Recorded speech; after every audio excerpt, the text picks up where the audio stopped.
And what's up, guys? Welcome to another home theater hangout with yours truly, and we have a special guest today. You might know him. His name is Ealan Osborne. What's up, Ealan? Hi, Shane.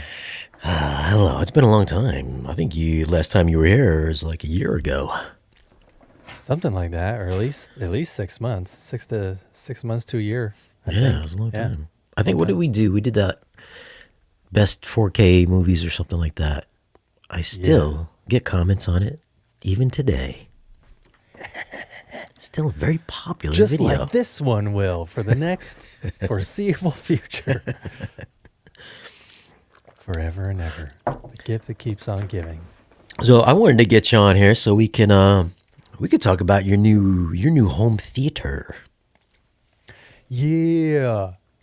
I actually, because I was doing a little bit of work before I jumped on here, but right before I jumped on here, I was watching Bad Boys for Life, because that's one of the few 4K Blu-rays that I own that is IMAX enhanced DTSX. Whoa. But man, sounds good, man. Because then I popped in 300 after that. Didn't sound as good. What? Well, the dialogue in particular. But yeah, because I know Zack Snyder, his movies are so stylized anyway. Yes. So the Atmos is very active, and Very active. pretty much all over. So Everywhere. that's cool. The immersion is great in 300. Yes. But the dialogue, kind of sounded a little bit tinny. Whoa. Damn, I'm going to have to go back and check now. Yeah. But yeah, when I was watching Bad Boys for Life, Will Smith's voice, man, it's got like a bunch of bass to it, but it sounded crystal clear at the same time. I'm wondering, because IMAX uses full range in the theaters, does your Marantz automatically set the crossover lower, or are they running it full range? Maybe you're getting more of a deeper bass response. Maybe you should check that out. Yeah, I'm not sure, because I have everything set to 60 hertz crossover, because these speakers are pretty beefy. Yeah. So, yeah, I don't know. Good question, Shane. I guess you're going to have to find out for the IMAX enhanced update video. Yeah, let me look it up. So you got the so you just had the Sony 7000 ES in there. Yeah, that's what I hooked up first when I first finally got this office space set up and running. Just because I got that around Christmas time. My Sony rep just reached out to me and he's like, "Hey, it's Christmas time. It's the holidays. Can we do anything to help out? Is there anything you want to review?" And I was like, "Yeah, send me the flagship 7000 ES, because I want to see how much better it can do compared to the 3000 that I reviewed, like a year ago." You still have that? So yeah, the 3000. Yeah, I still got that. That's actually what is connected in my living room at the moment. Oh. Yeah, Your wife is okay with that? Yeah, she's fine, because it's like tucked away in this little cabinet thing behind a door. Yeah. So you can't even see it. But yeah, I had the Marantz Cinema 70S in there, and then the Stark Fiera 8 amp. But it was too much. I mean, I actually addressed this in my review of the 7000 ES, that it was too cinematic, too dynamic. But I mean, honestly, it sounded incredible. Yeah. But yeah, my kids complained about it being a little bit too loud when they were trying to go to bed. So I swapped the Sony in for it, which, I mean, it still does great. It still sounds amazing. But the headroom and the dynamics are just squashed down just enough to where it's not like just, way too loud for the kids. So yeah, it's been good. I like it because I didn't want to run just the Marantz Cinema 70S because without the Stark amp powering the speakers, it only does 50 watts per channel with 2 channels. Mm-hmm. So that's not a lot. So because the in-ceiling speakers that I have in my living room can handle up to like 250 and 300 watts. So I was like, 50 watts ain't gonna cut it, bruh. Darn. So, but the Sony does fine. It sounds great. Yeah, I've been rocking the Sony since I had it. It's in my living room. It's been powering everything. Simple, all in one solution. I always said, never go to a receiver again, Shane, because you're too good for that. I was like, why are there so many boxes in my living room? Let me just go back to a receiver. So much Right. easier. Yeah, I know. Because then, when are your Trinoff buddies gonna hook me up? You know who just got one was Jordan. Jordan just got one. He got a Trinoff, You got a Trino. dude. Yeah, I mean, That I don't that think they're going to let him dude, keep come it, but on. I don't think he can keep it, but they let him use one.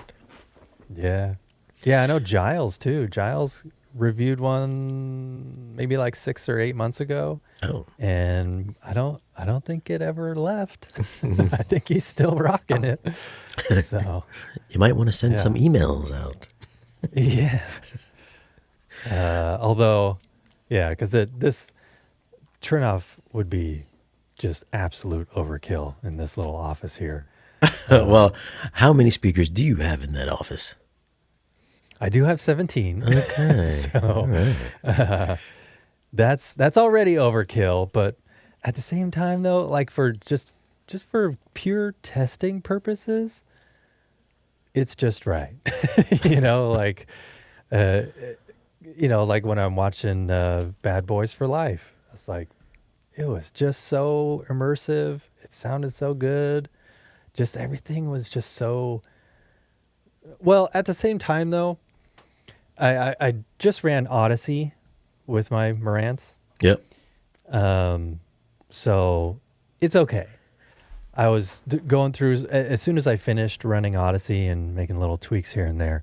I ran through some demos that I normally go through, and there's just still a little bit something lacking, which honestly happens to me every time I run Odyssey. So Odyssey has never proven to me that it's the best you can get. I mean, it in a pinch it's great because it comes with the processor. So great. I at least have something going on, but man, when I had the Iota AVX17 preamp with the Outlaw 7000X and some Emotiva Basics amps powering my previous theater, man, that got real cinematic real fast. So Are you not I'm using just Dirac? no, because I would have to buy that. So Oh, it's not included with the Marantz? no, What? you How would much is it? think it's $7,000. No, I mean, So I mean Dirac. 600 to get both Whoa. the full bandwidth and bass control is $600. Holy dude! Email them. Just tell them you're a reviewer, and they'll hook you up. I have, because it's or at least I emailed my Marantz contact Yeah. because I think there's a way I can do that. But I also asked him if I could, if that's overstepping my boundaries or something, if I could at least get Odyssey Multi-Q X, which is Odyssey on steroids, where you can dial in stuff like to the nth degree, and you've got like unlimited bands that you can work with in your parametric EQ. So hopefully I at least get that, because then I can really like manually do some really good tweaks and then just forget about Odyssey. I don't want to deal with it ever Oh, again. that's wild. Yeah, I don't know. I got Dirac. I don't know when I first started reviewing. I think think NAD gave it to me, gave me a license like 6 years ago, and I can use it on anything. I just log Oh, in with my really? name, and it just works. Oh, wow. Yeah, just Yeah. hit him up again. I think I'll have to hit him up Hit him up directly. again, man. And you got that hooked up to the brand new Theatris speakers. Yeah. I've Laugh. got T65s and T65 Slims. Let's see, which one are these guys? This guy here, dual 6.5 slim on wall. Oof. Yeah.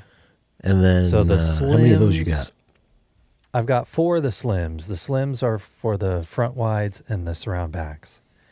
And then the regular T65s are my front soundstage and surrounds. What's on your top? And then up top, I've got the Theatris TC65, those angled ones right there. Oh, okay. Yeah, we got 8 of those. Wowzers. Yeah. Let's clip on these bad boys really quick. So do these slim ones in this one, do they sound the same? Pretty much.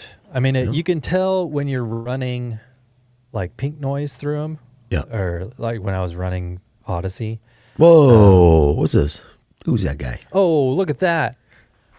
They even have me on there. Whoa. Bring the cinema home. Yikes. 35 yeah, hertz. so- Whoa.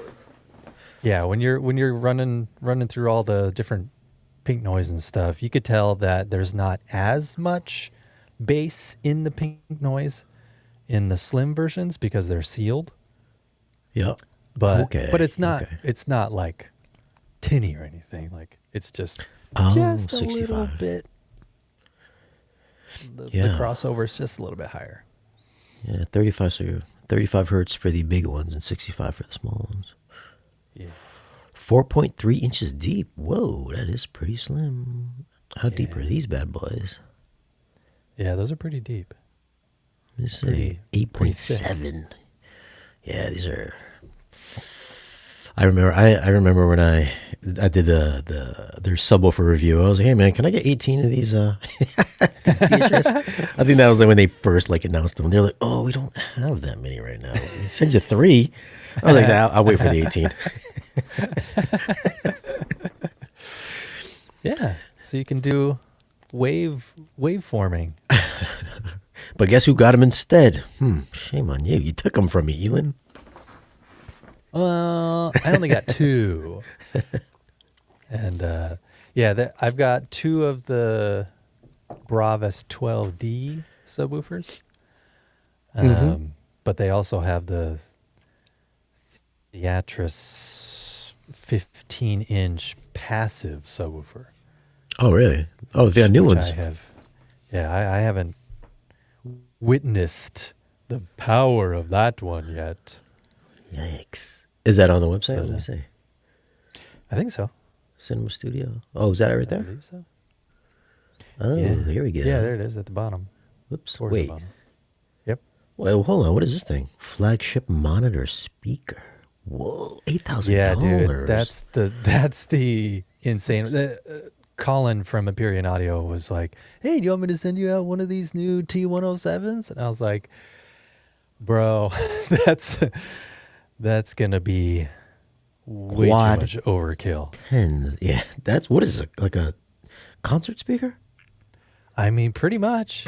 Or I just mean, a really that's big for home theater? Yeah, if you've got like some monster home theater where you're like at least 10 feet away from the screen. Yeah. Yeah. 26, And man. It's like full look range. scroll down to the weight. I think it's like over 100 pounds. Oh, my God. 178. Almost 200. Yeah. Sheesh. Yeah, no. Yeah, that's why there's handles I'm on like, no. both sides. So 2 people can carry them. I'm like, nah, buddy. Sorry. I'm going to pass on this one. Yeah. That's like a subwoofer, dude. That's like a subwoofer weight.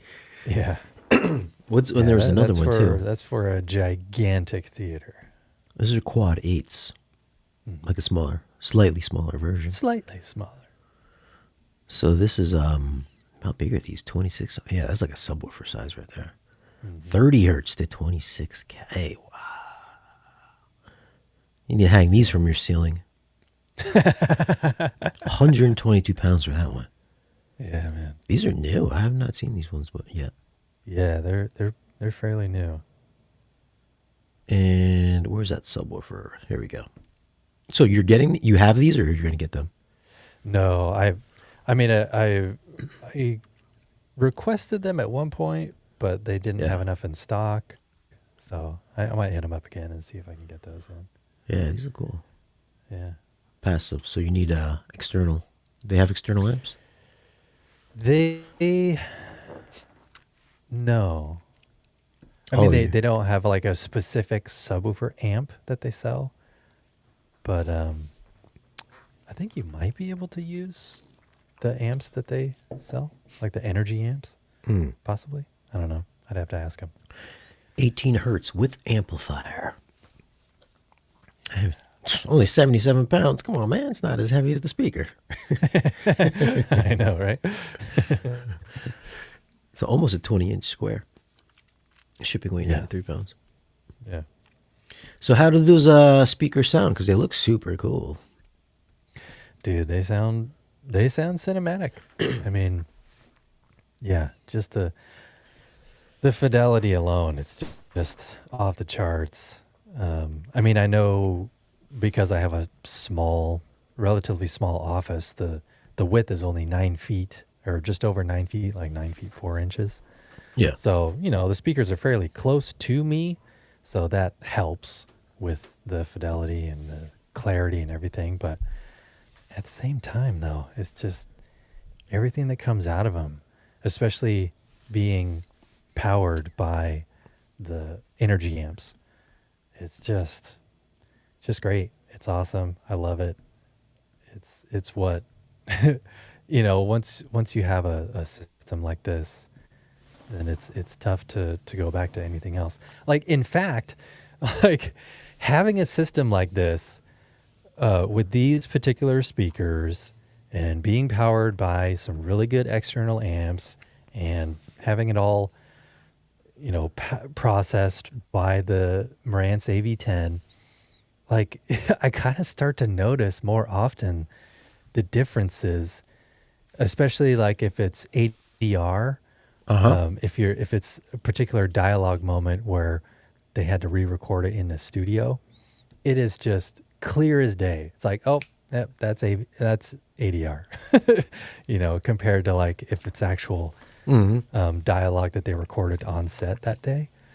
So like just those kinds of things I can just pick out so much easier now because the speakers are close, the speakers are so well defined, and they just, yeah, the clarity and the detail is just off the charts, and I can tell when things don't sound as good, way more than I could before. So. Yeah, so you got like a little monitoring studio in your place there, with everything in such a closer proximity. Yeah, exactly. So that's why I'm looking forward to testing out a lot of Atmos versus RO3D. Oh. See what that's all about. Do you have your center like that, or do you have them all in the same position? They're all in the same position. Okay. Yeah, they're all upright. What's it? Yeah.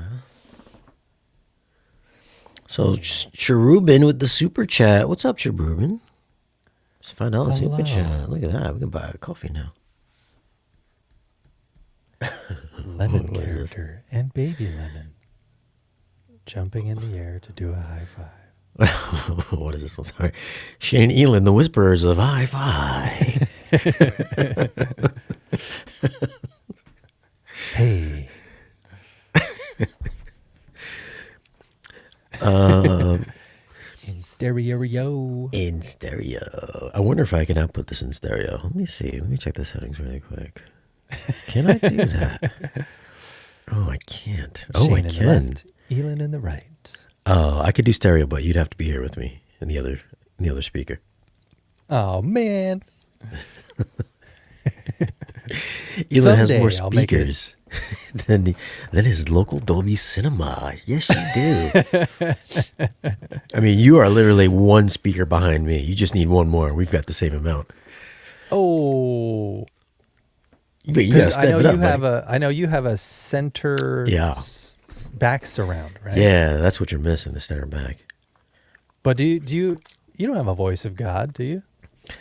I don't. No, I don't. Because or do you have a center height? I got top middle, top front, top rear. So I mean, I Yeah. could do a phantom with the top middles Yeah. if I So wanted to. since you have 18, do you have dual surrounds like for both rows? Yeah. Okay. What do you hold on? What do you got going on there? How do you have 17? What's your layout?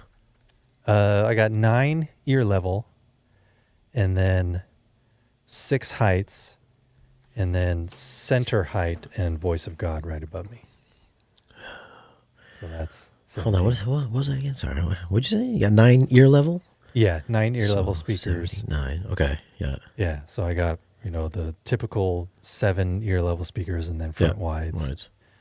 And then front height, middle height, rear height, Yeah. center height, voice of God. And middle height. All right. Middle height. That's what you got. Yeah. What is that? Is that for oral? That doesn't work with DTS and Dolby, right? Yeah, that's just for oral. Oh, okay. And how 'Cause, many? now But you can I've got a upmix. bunch of- You can upmix Yeah, for sure. with oral, right? Yeah. What is your findings with Dolby Atmos mixes that are lacking, and then upmixing it? Do you find that better or no? Honestly, I have to do that again now that this one is all connected and ready to go. I mean, I remember doing that long time ago when I lived in my previous home. This was Yeah. probably like 3 years ago. And no, 4 years ago. And yeah, I remember comparing Atmos to Aromatic Upmixer. And I remember the heights were definitely just more active in general, which was cool because, a lot of times heights can be just very, very minimal Yeah. and just, or very atmospheric and just very subtle. But using the Aromatic Upmixer, and at the time, this was a 7.2.4 configuration. It just made the heights a lot more dynamic and a lot more active. So, yeah, I'll have to do that. I'll have to do an update on that now that I got this going, and now that I can actually do like a full 13.1 RO configuration. Because at the time, I could only do a 10.1. Or no, a 9.1 because I didn't have a voice of God at that time. The voice of God works with DTS, right? I think so. Just because, yeah, the AV10 does DTSX Pro. Yeah. So I think that incorporates the voice of God.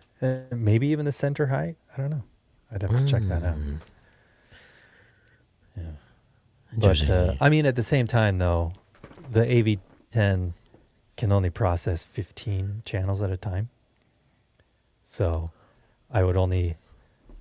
So the DTSX Pro would probably only conform to a 9.4.6. So I don't even think the center height and the voice of God would even be activated. So is it counting it's counting the subwoofers as a channel, right? Out of it's a 16 channel processor, right? No, actually, it can process 15 speakers, Yeah.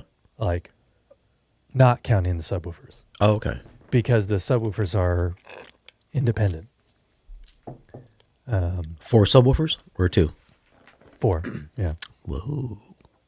Yeah, because that's why I want to get Odyssey Multi-Q X, because since the four subwoofers are independent, I don't need like a mini DSP or anything.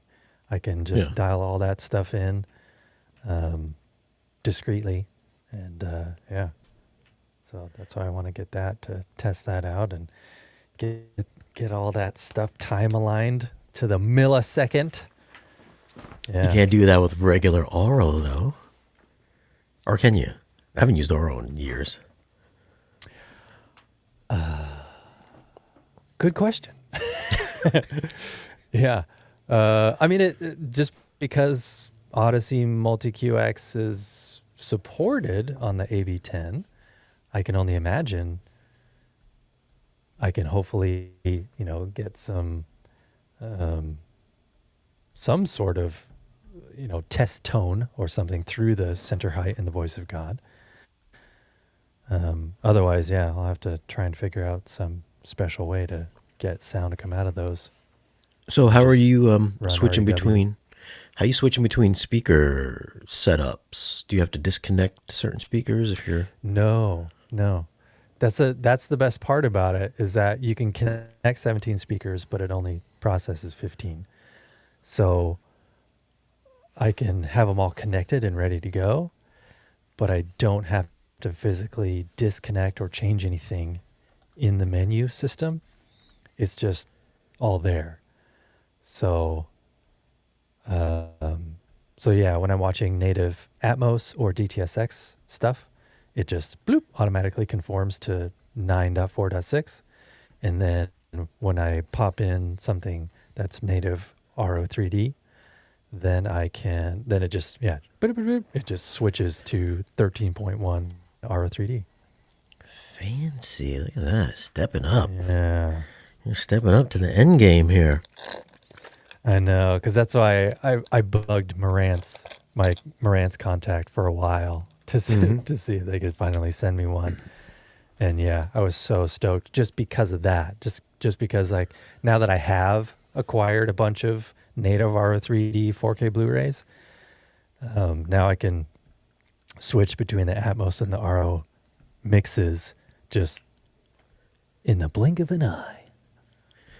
Very nice. You know it. It sucks. Is like ever since I got the Trinov, it's like I haven't reviewed any receivers or processors in a couple of years since I've had it. It's Right. like, dude, I don't want to get rid of it and just have to disconnect it and go back to something. I don't want to be like inferior, but just can't do as much. People are always like, "Hey, man, can you review the Onkyo? Can you do that?" I'm like, "No, I'm not doing the Onkyo." So interested in that.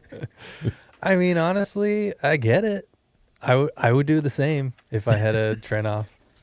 Especially, with the Dolby Atmos viewer thing that you got going on because I mean, if I need to double check if sound is actually coming out of the front wides, then I actually have to get up and like put my ear to it. Whereas you can just look at the Atmos viewer and be like, yeah, sound's coming out of the front wides. I mean, I've had a Premiere, was it Premiere 16 channel processor in their amp for like 4 or 5 months now. Mm-hmm. It's been just like it's sitting in my living room. They're like, "Hey, you gonna review this anytime soon?" I was like, "Yeah, get around to it." I mean, it's super cool looking for sure. I mean, it's just as cool as looking at this Marantz. Yeah. But I think I'm going to review that in my living room setup instead of dismantling the theater. Yeah. So, have it's nice having two setups. Obviously, it probably sound better in my theater, but you know what? Yeah. I don't have to go behind the rack and disconnect 16 speakers. I know, dude. But yeah, this is cool. I remember I had seen this when it first came out. Value Electronics had it. He was like, "Do you want to review it here?" I was like, "I'll let you know." But this is like, I think this has been like the flagship for the past 2 years now. Yeah. Yeah, it is. Is this like yours, or you gotta give it back? That's probably TBD. mine. It's probably mine. I have it for the foreseeable future. Yeah, we'll see. Hopefully, fingers crossed, I get to hang on to it. 17.4 channel. Look at that. I didn't know it was that many. Yeah. And Cool. have you done any comparisons with movies with Dolby and DTS on the same disc? Does that exist? I don't think that exists. I haven't seen Atmos and DTSX on the same one. But all of the native RO3D ones that I have also, well, some of them, majority of them also have a Dolby Atmos mix. So that's cool. But is it the because I remember I had the Twister Oro / Dolby, but then I think they just upmixed it themselves. So it was just like they took the 5-channel mix and did whatever they do. And then you compare that to the official remix, totally different. Yeah, exactly. Yeah, because I remember when I first got the Turbine edition of Twister. The Turbine. I was like, whoa, cool, this RO3D mix is so good. Oh, this Atmos mix is great. Just because it was like the heights were really loud. Yeah. But then when the official remaster came out, last year, I listened to that. I was like, oh, yeah, this is better. Because, it just sounds more balanced. Yeah. It's like, yeah, this is better. Sorry, Germans. I remember. Do you remember when they came out with the Iron Man box set on 4K? Like before the official Iron Man 4K came out? No. There's like a German edition that was, I think it was essentially just the Blu-ray, and they passed it through upscaler, and they added HDR, which was like super blown out. It was crazy bright and vibrant. I was like, oh my gosh, I'm not doing this review because I'm 100% sure this is just a straight up bootleg. And they were charging like $90 for it.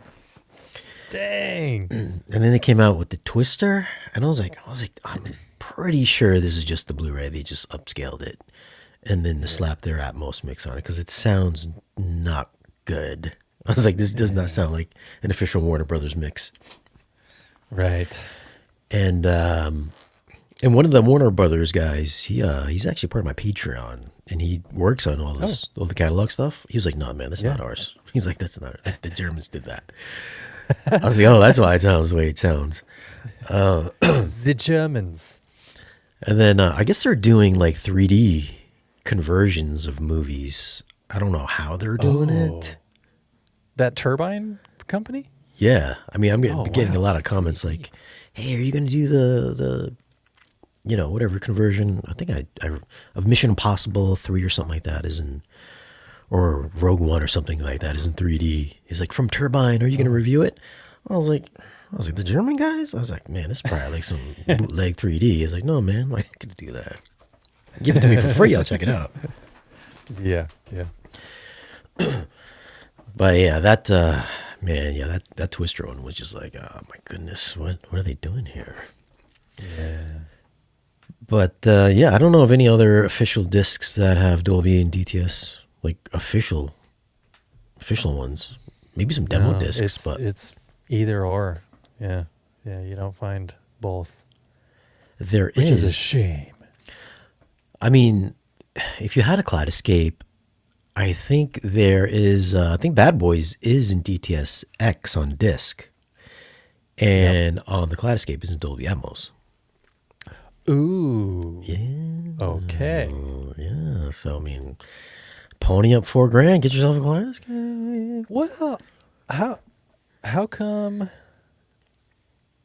Do you know if they even offer Bad Boys for Life in DTSX on Kaleidoscape? Let me check, because I know I have it. Yeah. Because that would be nice if they gave you an option. Bad Boys. I don't think Because so. that's the other thing that I've I've wanted to get in contact with Kaleidoscape, which maybe I'll have to get your information or whoever your contact is. I Mm-hmm. wanted to talk to them about Oh, we can look it up here. giving people a choice between, immersive audio formats. Like especially with these native RO3D mixes on disc that I'm getting, Mm-hmm. like RO3D, because I know there's got to be more people like me that are invested in RO3D here in the States, even though it's majority, I think it's just you. like Europe. It's like a European thing. But it would be so cool if you were given the option on Kaleidoscape to download it with the Atmos mix or the RO3D mix, because that would totally allow so many more people to get into RO3D that have never heard of it, and maybe they actually prefer the RO3D mix better than the Atmos mix. And yeah, like RO3D could definitely like spread so much more easily worldwide if Kaleidoscape, somehow got a partnership with RO3D. Yeah, no, it's just Atmos. Atmos? Yeah, I don't think they have anything in Oro on Kaleidoscape. No, they don't. Yeah. They don't. Yeah, so this is the one you're talking I know about, that right? for a fact. So yeah, Ride or Die, is that the one? That's the one in DTSX. Wait, is it the last one? Oh, I don't know. I honestly For don't know life. if it's the last one. What about Bad Boys for Life? Yeah, no, just Atmos. Yeah. Ah, interesting. Boop, boop, boop, Yeah. boop. What about nope.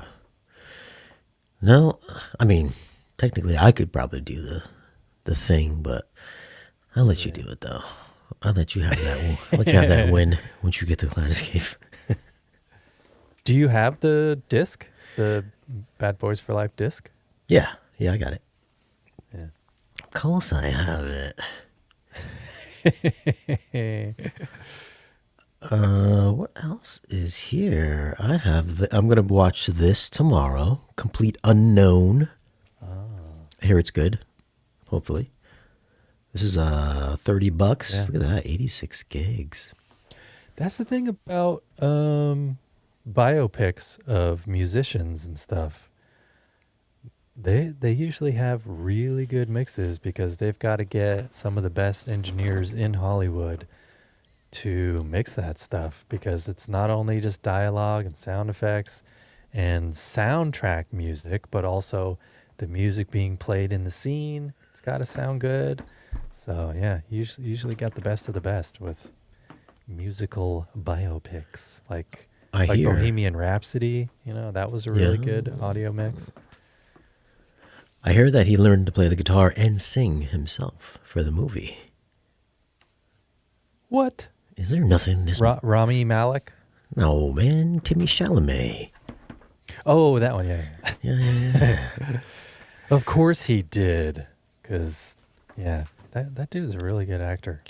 I wish he would like eat a couple sandwiches and join a gym or something, because he looks like he weighs about 98 pounds. That's the one thing that I couldn't really take serious in Dune, because it's like he's the what is it, the El Habib or something like that, or El Jabbar or something. I'm like, okay, you're in a big cave and you're like doing your Braveheart speech and you're like the big bad leader. I was like, but you look like you're 14, man. I was like, how are we supposed to buy into this? I was like, I was like, you guys couldn't get like a bigger actor for this? Well, maybe that's the whole idea behind it. It's not all about size. You don't all have to look like Dave Bautista. It just looks like my daughter. Looks like me when I was in 11th grade. Okay, we believe it. I believe you. But have you watched any of the? Well, hold on. Have you seen that Love Hurts yet? No, I haven't. Love Hurts. I was watching it tonight. I haven't seen a lot of stuff lately. Darn you. Well, I was watching this before I came on, just to skim through the Atmos, and there's like no Atmos in this. There's a couple bird Oh chirps. no. It's like all the action scenes happened, and then it stopped, and he went outside, and then I heard some birds flying overhead. I was like, oh. Ah. I was like, okay, this is what we're doing in this movie. Well, that probably just means they didn't have the budget for it. Yeah. You know, they just Well- got some. They just had in their library birds chirping. Well, let's drag that file into here. He was doing his best Put it in Jackie the Chan heights. impression. Oops. Yeah, that's what I heard. Yeah, it wasn't a bad movie. What's happening with you and Brad? Aren't you guys doing your thing anymore? Your podcast anymore? No, we went on a hiatus. We're kind of trying to figure out what we're gonna do next. Because I mean, honestly, it was, we kind of had to prepare, but we didn't want to prepare too much, so we just kind of tried to think of some offhanded topics that we could talk about. But also, I mean, yeah, there just wasn't a lot of people tuning in, so we're like, maybe we can Too much come work. back and pivot and come back with something else or something. I don't know. We'll see. We'll see. What display you got in there now in your theater? The Sony Bravia 8 77-inch OLED. Oh, whoa. Because the Bravia 7 and the Bravia 9 are mini LED. But I was like, you got to give me that OLED, dude. Get that OLED. Did you hook up the 7000 to that OLED? I did. Did you use the center channel feature? No. Why? I Well, heard it's still, it's still not that great. Especially Well, when I've got these Theatris speakers. It's like, I don't think they're going to timbre match with the Sony center channel TV speaker. I forgot what did I use it with. I had when I did it, I had the I think I had the little Martin Logan on-wall speakers. So it was like it didn't sound that good because on the mini LEDs the speakers shoot out the sides, so it's like that way. Oh, yeah. And then the center shoots out you. But I figured since it comes out of the screen on your OLED, it would probably sound a bit better. Yeah, because they definitely improved the speakers in the TV. Because it's like several different positions, and it's just kind of all like coming out as a center image that way. So I think what it's mainly used for is, say, if I hooked up the Bravia Theater Quad system. That's what I used it with. Yeah. Yeah, because then I think it would match fairly well with that. But then I'd have to disconnect stuff and reconnect stuff. You know how it is. Yeah, at the beginning of our YouTube careers, we'd be like, "Yo, my God, I can't wait to disconnect all 16 speakers and hook this up and redo everything, get the video done." Now it's like, "Oh God, again." I guess. But yeah, so sounded like that slug lady from Monsters Inc. I'm watching you, Wachowski or Wazowski. they're coming out with a new Shrek movie, Shrek 5. They are? Oh man, Shrek 5. I believe who's playing the daughter? Oh, Zendaya. I think Zendaya is playing the daughter. Oh really? Coming back hard. I wish they would come out with a live action Shrek movie. I would watch that. Yeah. Like with CG characters, Yeah, like the Turtles. but live action. TMNT type style. Right. Lion like King that. style. I would enjoy that. Oh, what enjoy those. Speaking of Iron Man, Best Buy had them back in the day for $10 each for the 4K Steelbook, along with Iron Man 2 and 3. I think Oh those days are long man. gone. Yeah, 'cause Best Buy's not selling those anymore. Neither is Target. No, now they're like $60, $50. Yeah. Everybody's not buying discs anymore. Except for me.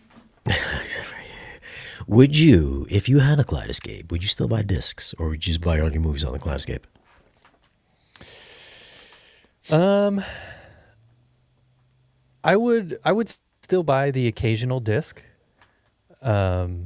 Just because like not having IMAX enhanced DTS on Bad Boys for Life, situations like that where I get like a unique audio mix, or maybe it's like a unique I don't know, maybe I don't know, with Kaleidoscape, with a lot of IMAX aspect ratio movies, Yeah. does Kaleidoscape support that? Yeah, some Aspect of them. ratio changes? Some of them do. Yeah, yeah, yeah. I think the last one. Oh, I know, like Top Gun Maverick has it. Yeah. I'm trying to think what else has it.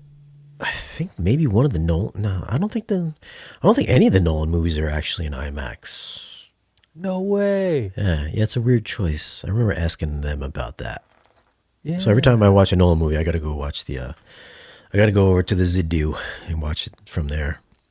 Yeah, because I just have I don't have the 4K, but I have the Blu-ray box set of all the Dark Knight trilogy, and yeah, those have the Yeah, aspect ratio changes with the IMAX scenes. yeah, So, man, so is it like 2.39 to 1 yep. the whole All time? the whole time.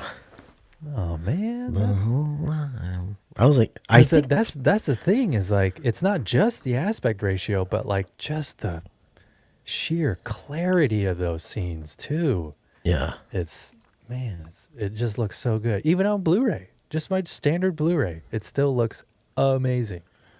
Ew, you watch Blu-ray? Sometimes. What are those? Yeah.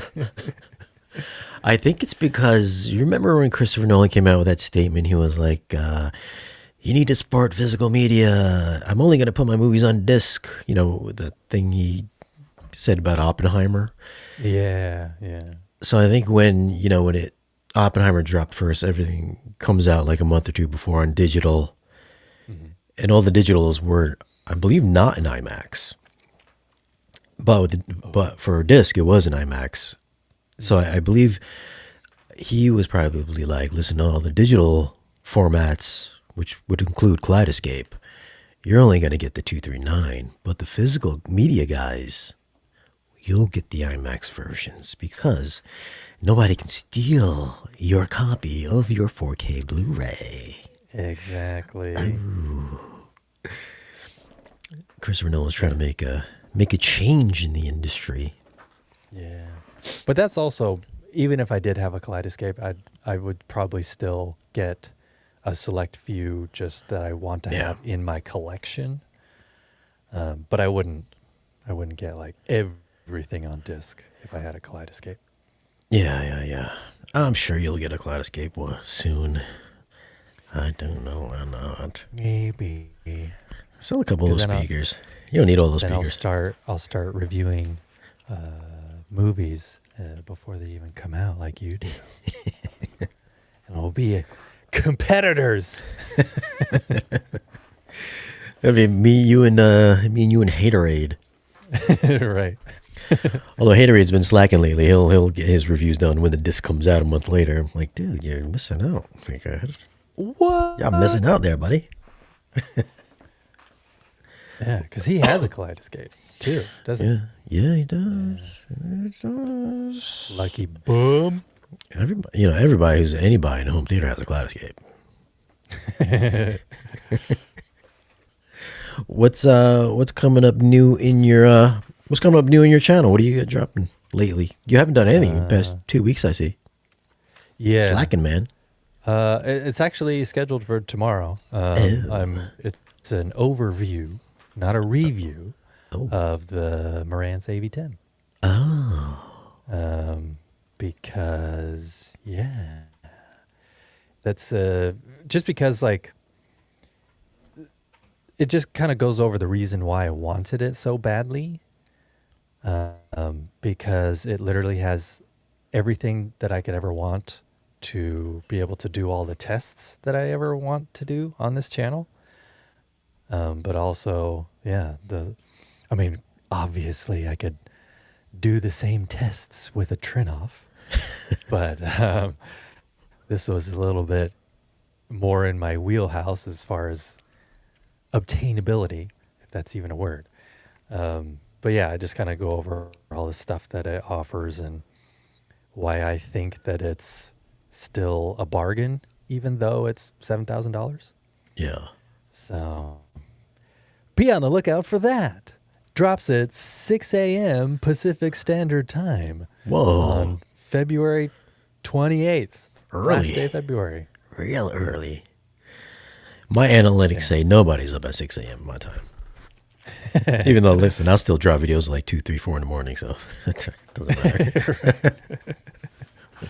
Yeah. That's what I do at 6 a.m. here, because then, yeah, on the East Coast, people are, at work or just chilling. It's 9 a.m.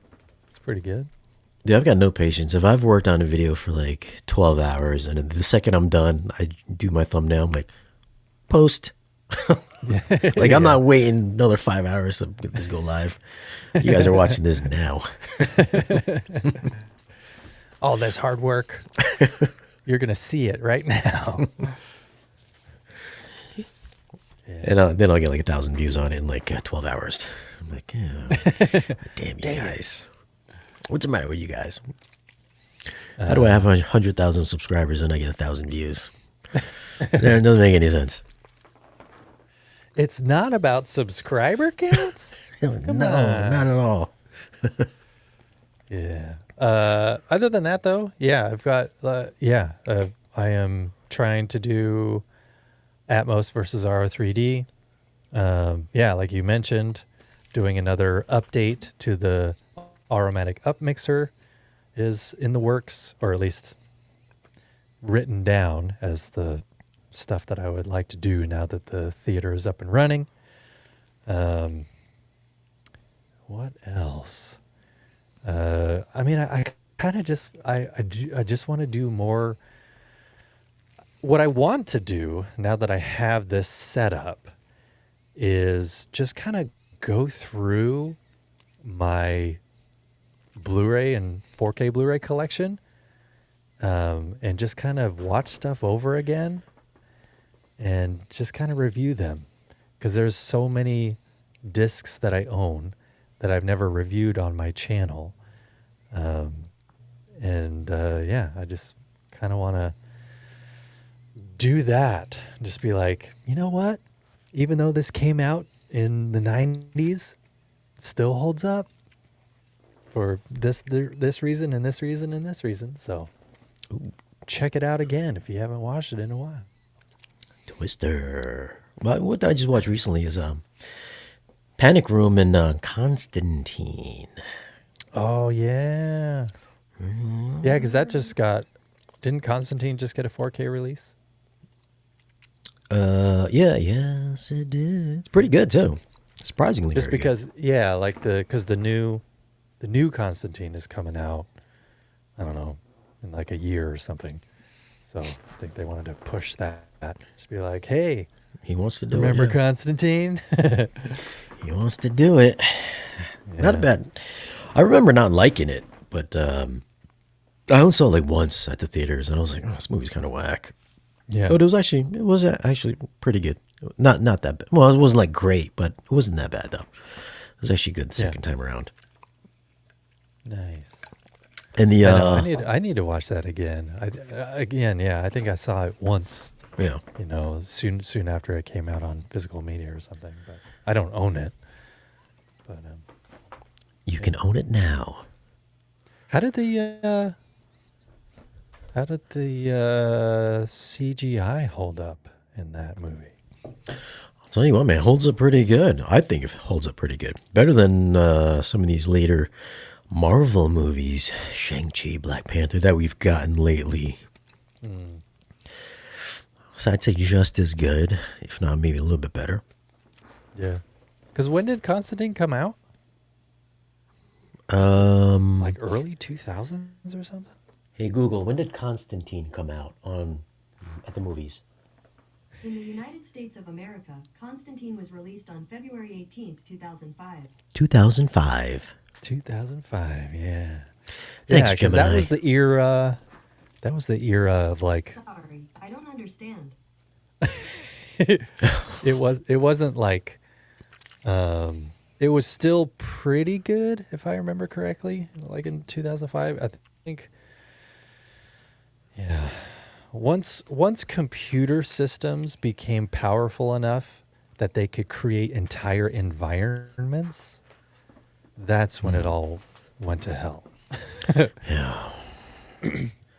Because Peak. that's the thing. That's why Jurassic Park holds up.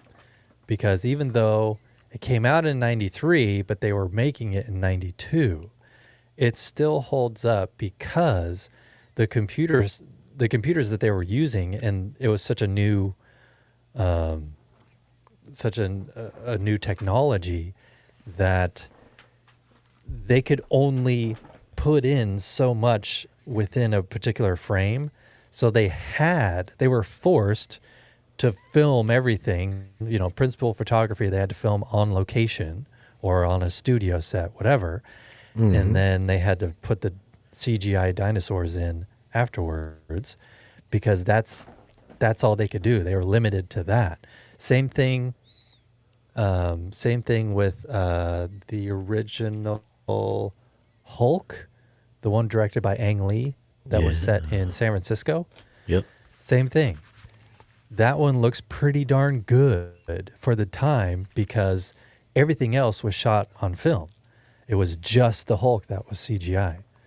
So nowadays, when everything is blue screen and green screen and entire environments can be created with CGI, that's why it looks so fake because it is fake. It's all just made up in a computer. Now they got the volume Yeah. where everything is like in a semicircle. Right. It's like all the environments are like half circles. I'm like, come on, guys, be more creative, man. I think like peak CG was like, was that Pirates of the Caribbean? The guy with the octopus face. Remember how good that looked? Yeah, that looked awesome. It really did. Yeah. And still does. Yeah. You're right. Yeah. I mean, that was great. I mean, Thanos looked pretty good too, though. I'll have to give him that. Yes. They definitely spent a lot of time on Thanos, you could tell. Yeah. Just because of the clarity and the detail in his face and in his chin that looks like a scrotum. Yeah. It looked like Grimace. You called him Grimace, right? Yeah, dude. Although recently, the creator did very well. Yeah, that looked good. That was all shot on location, and then ILM did all the CGI with that after the fact. So yeah, that's basically like harkening back to Jurassic Park days. Shooting everything in frame and then adding the CGI later. So. I believe that was only like an $80 or $90 million movie too. So yeah, it's all Crazy. shot on the Sony FX3. FX3. Yeah.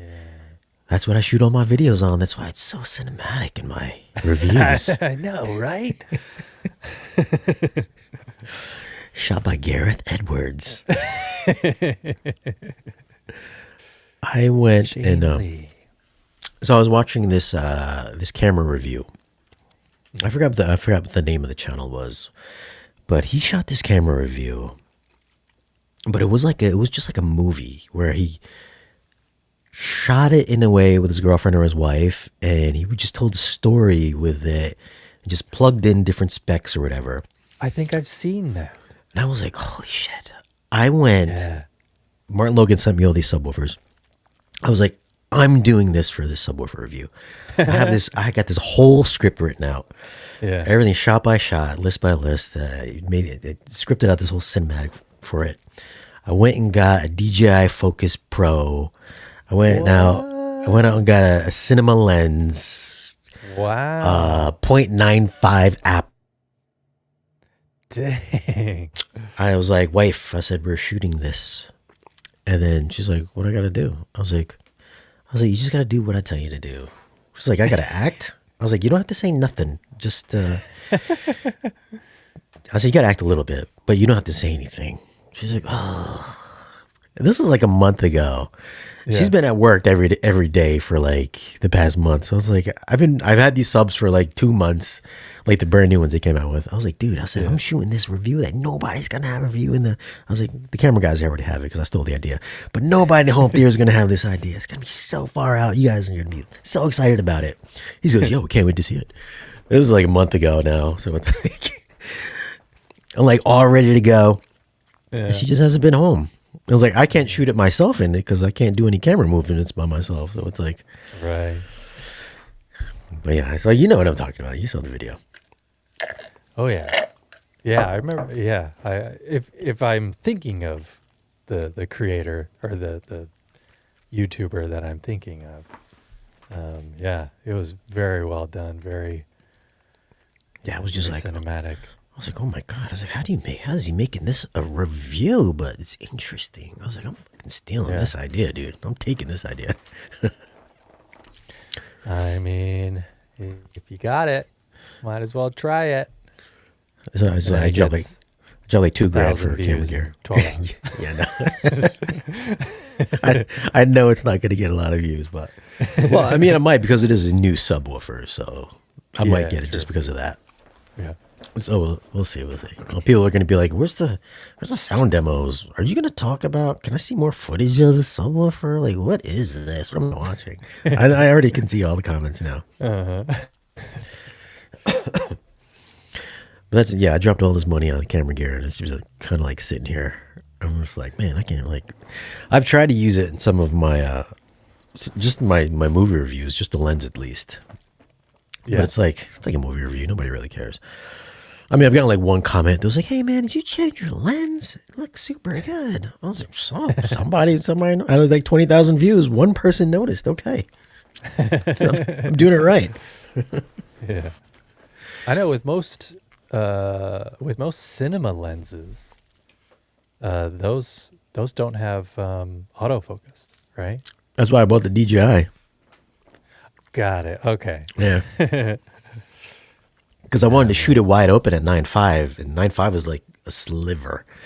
I was like, there's no way I can set this and go sit back at my chair and get it right. Or there's no way I can pull focus myself shooting the wife. I was like, I'm just gonna buy the DJI. I'll chalk it up I'll write it off at the end of the year, my taxes. I know, doesn't that DJI thing, isn't that LiDAR? Yeah. Isn't that, that's.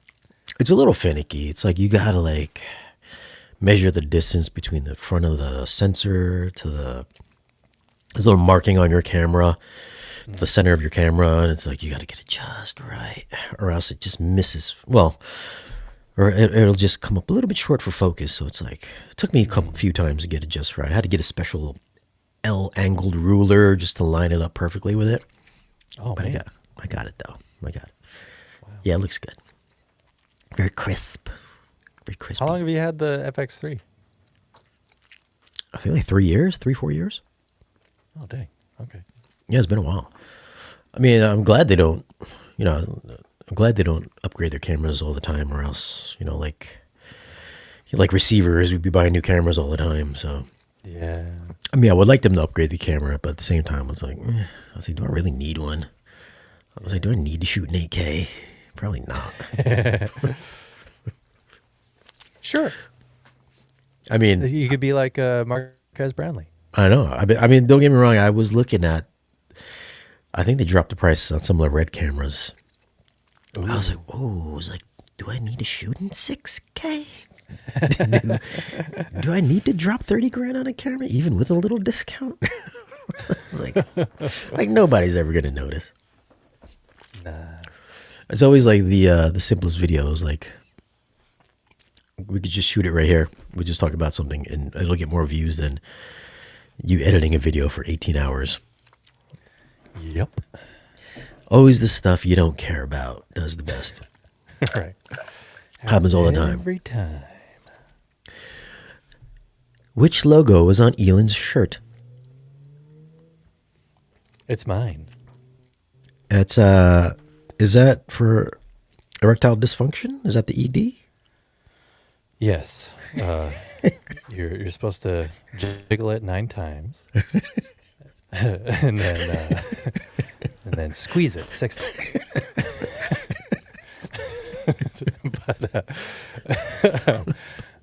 Yeah, 9.x.6. That's what I'm rocking back here. Go to EalanOsborne.com and then click on the merch tab. Oh, well, you have your own website? I didn't know that. Yeah. And then I think I have the hat as well. The ED available hat. now. Is that an ED? Yep. Guys, I'm bringing awareness. 2025. Patrick says the kaleidoscope doesn't. I've said kaleidoscope so many times. Saying kaleidoscope now feels weird. Yeah.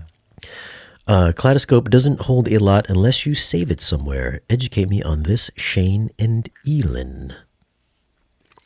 Oh, like the Strato V. I'm not sure what he means by that, but essentially you buy the movie, it downloads onto your hard drive on your Kaleidoscape, and it's almost like you ripping your 4K Blu-ray onto a external drive. So same concept, except you don't have to rip your disc. You buy it and it downloads for you. So it can hold a lot depending on how much storage space you have on your specific Kaleidoscape player. You can get anywhere from 1 terabyte up to something like 92 terabytes. Mm-hmm. So yeah, it's not missing. You're not missing out anything space-wise.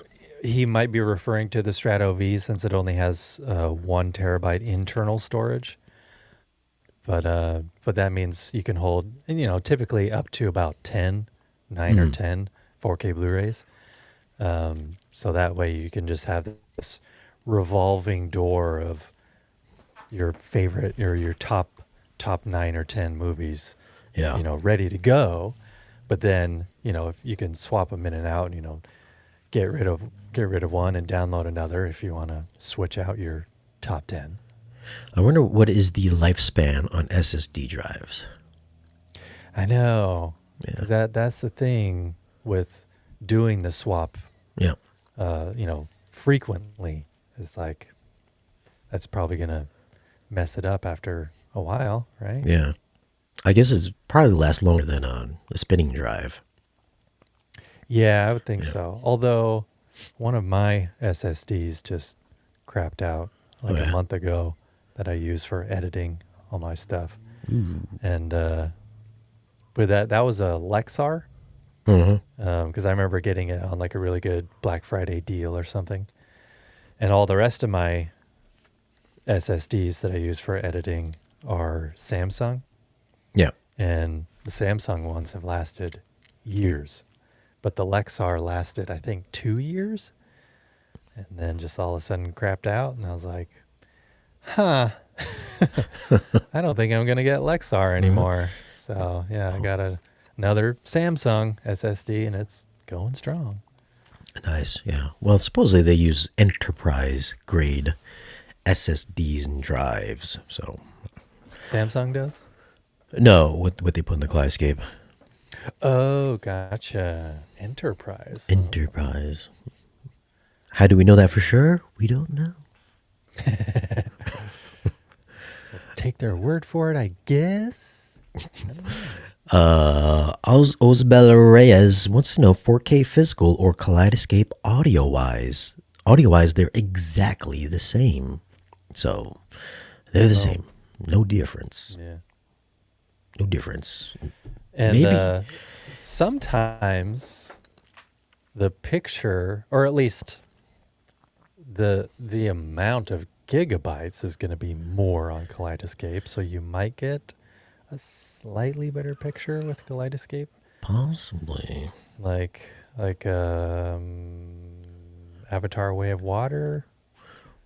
It's like Way of 100 Water? gigabytes or something. Well, I know the Brutalist, I believe it was 115 gigs. Brutalist.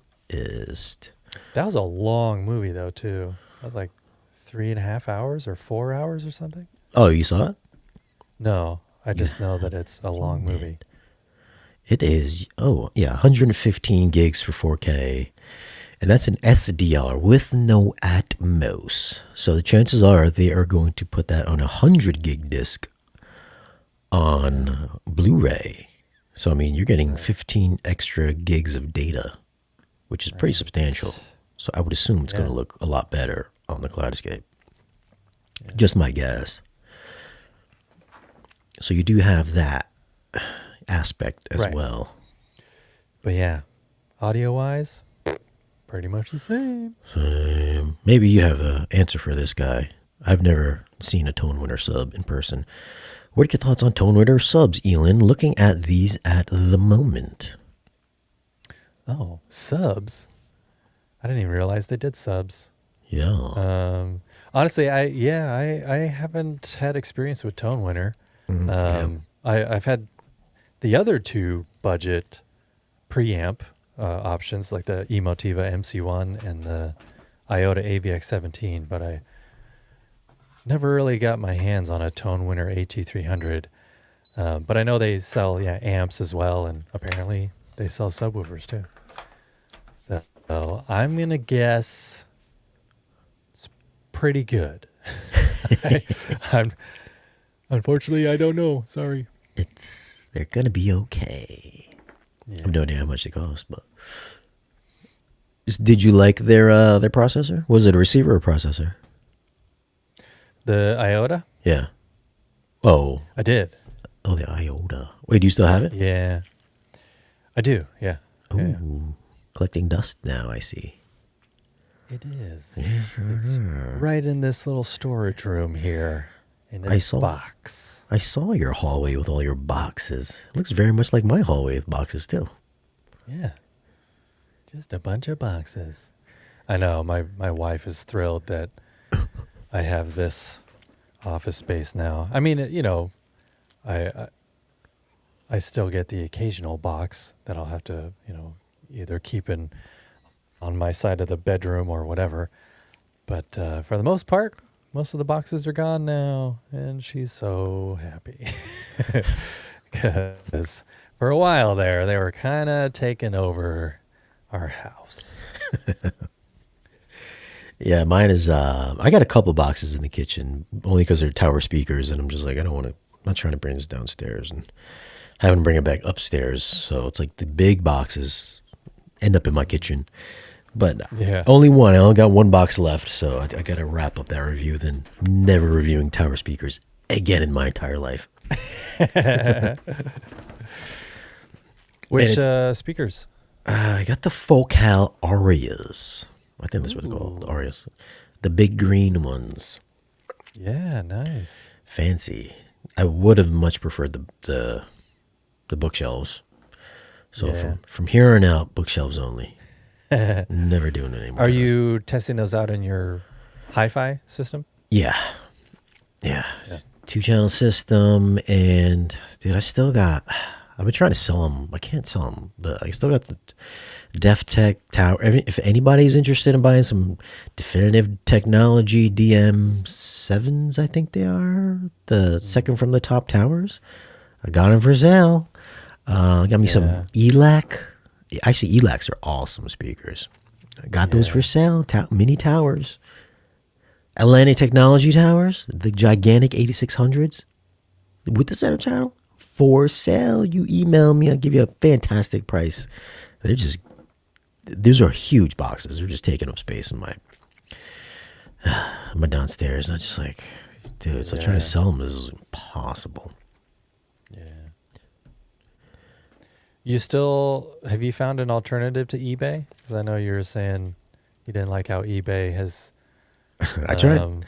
I put some stuff on OfferUp, and then guys were like, "Hey man, do you want to come out and meet me?" I was like, "No." I was like, "I'll meet you down at the mall, which is 5 minutes from my house, but I'm not driving 45 minutes to deliver something to you." Yeah. Exactly. No, man. I know. If I ever try and sell something in person, I always go to some sort of public location. You never know. There's a lot of weirdos out there. I don't know. I'll meet you at Starbucks in the mall. Yeah.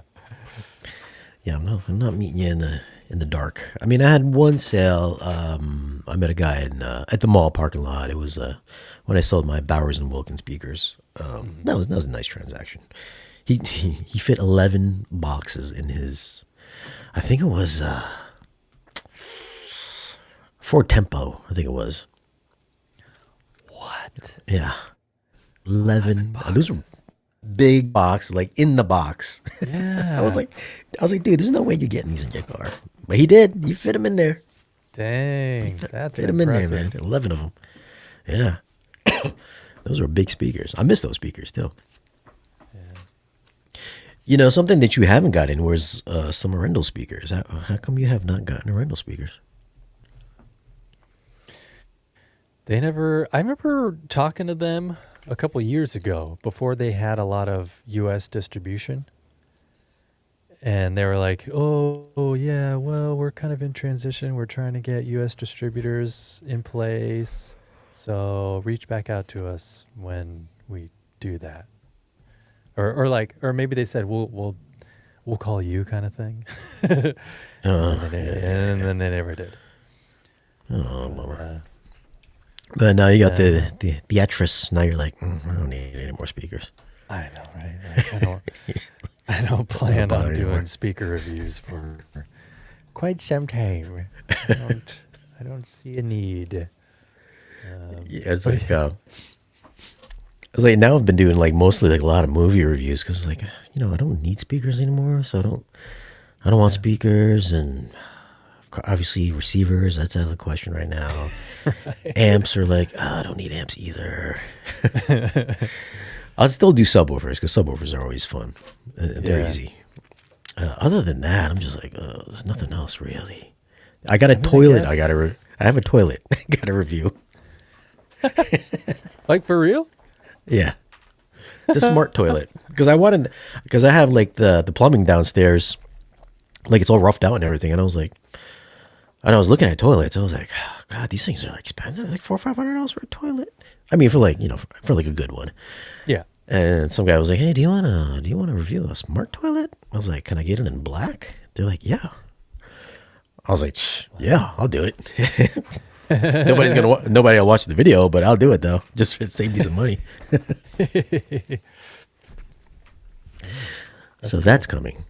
But obviously I was like, yeah, I'll do it. But then I was like, I had to go downstairs, frame out the wall for the bathroom, frame around the water heater, box out the washer dryer area. I'm gonna have to lay tile down on the floor. I drywalled the walls and this ceiling.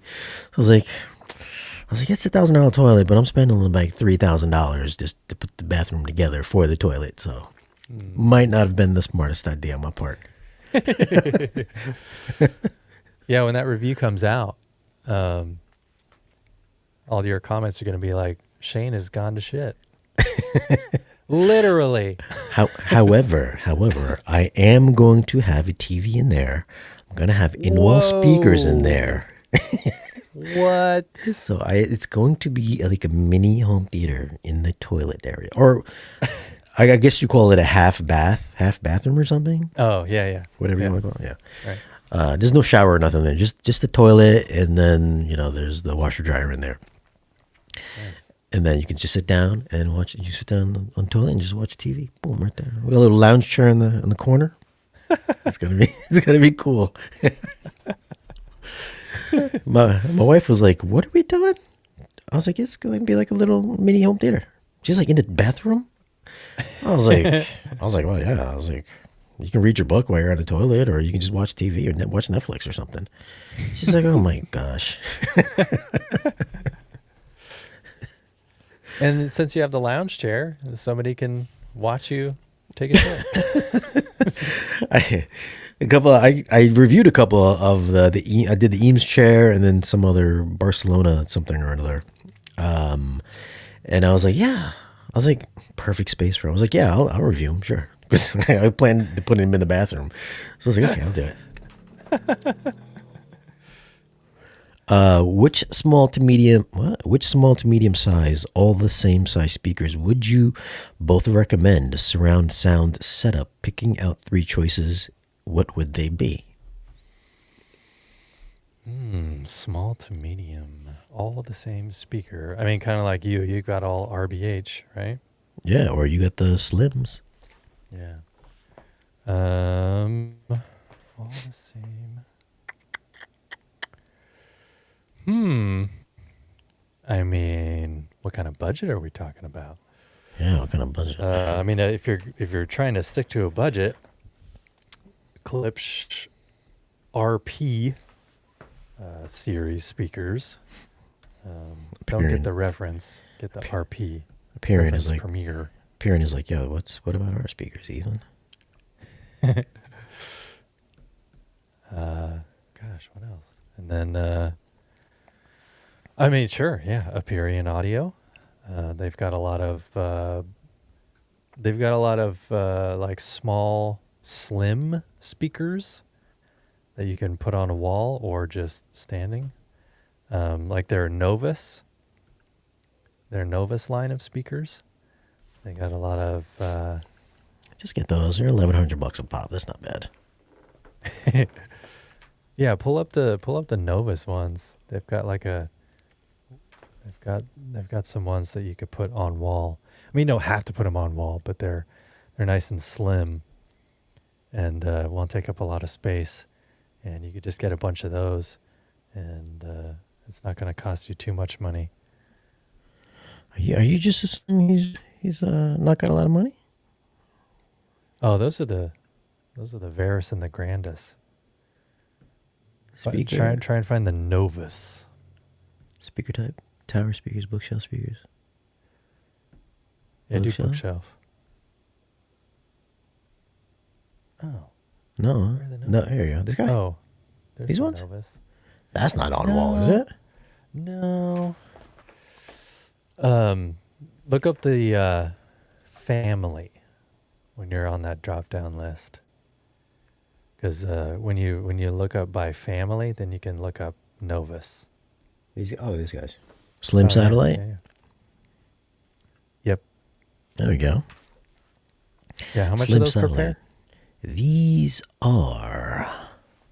Yeah, I'll say at the top. Oh, where is it? $5.99 a pair Okay. for the Novus.